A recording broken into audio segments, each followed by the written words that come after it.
For heart auscultations, you're assessing for the cardiac rhythm, the heart sounds, murmurs, or any extra cardiac sound. The patient can either be lying supine or at a 30 to 45 degree angle, or you can have them sitting. You're going to use a stethoscope, the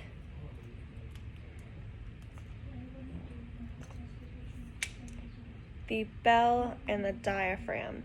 The steps is you'll stand right next to the patient and you'll determine their BP and their check for like bilateral pulse. So you'll just sit here and you'll check for their pulse, and then you'll also go on the other side and check for their pulse.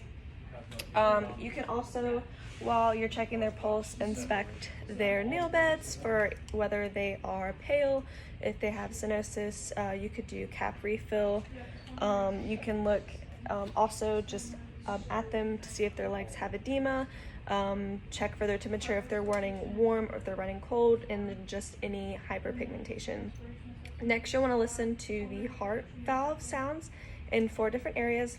You'll want to put the diaphragm on the skin. So for the first valve, you're going to test for the aortic valve, which you'll place the diaphragm at the second right intercostal space.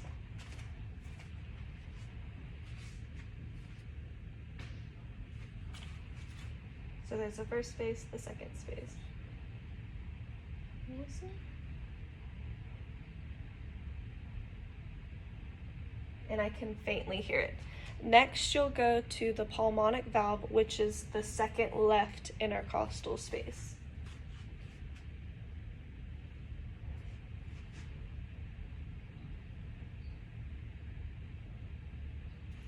And I can faintly hear it as well. Next is the tricuspid valve, which is the 4th left intercostal space. So 1, 2, 3, 4.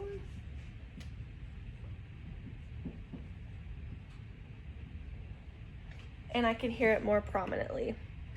And then the last one is the mitral space, which is the apex, which is also located at the 5th intercostal space.